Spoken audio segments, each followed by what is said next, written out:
নিষিদ্ধ ঘোষিত সংগঠন ছাত্রলীগ রাজধানীর ধানমন্ডিতে বিক্ষোভ মিছিল করেছে।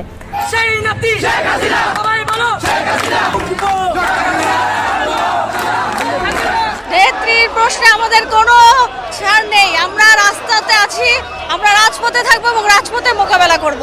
শেখ হাসিনাকে হত্যার মধ্য দিয়ে ওরা পাকিস্তানের পতাকা উড়াতে চায়। উত্তরা আধুনা মেডিকেল কলেজ হাসপাতাল সূত্রে জানা গেছে, উত্তরায় সংঘর্ষে প্রায় 5 শতাধিক মানুষ আহত।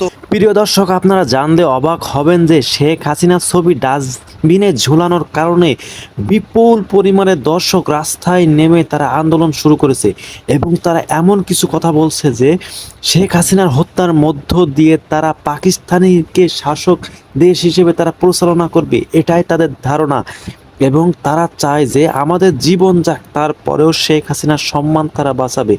এমন কিছু বক্তব্য করেছেন যেখানে জনগণের আপনারা শুনলে অবাক হবেন। তাছাড়া রুমিন ফারহানা সহ আরও অনেকেই অনেক রকম কথা বলেছে। ঢাকায় বিক্ষোভ মিছিলে নাকি 500রও অধিক লোকজন আহত হয়েছে। এখন পর্যন্ত কোনো কিছু জানা যায়নি যে কেউ মারা গিয়েছে কিনা। আপনাদের কাছে কি মনে হয় প্রিয় দর্শক, শেখ হাসিনা কি দেশে এনে সাজা দেওয়া উচিত নাকি ইউনূস সরকার দেশ শাসন করবে? আপনাদের কি মনে হয়, ইউনূস সরকার যদি দেশ শাসন করে তাহলে কি পাকিস্তানি দেশ শাসক হবে? অনেকেই অনেক রকম মন্তব্য করে, তবে আপনার মন্তব্যটি অবশ্যই কমেন্ট বক্সে জানিয়ে যাবেন।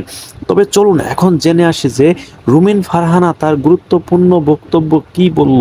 12,000 কোটি টাকা তোলার জন্য আপনি গরিবের উপরে ভ্যাট বসাইলেন, ফাইন, কিন্তু যেই রিকশাওয়ালাটি 20 টাকা দিয়ে একটা জুস কিনে এখন তাকে 25 টাকা দিতে হবে, তার জন্য কি জীবনযাত্রার ব্যয় বাড়ে নাই? যদি হাসিনা সরকার হতো আমি বুঝতাম আমাদের আপনার লাগবে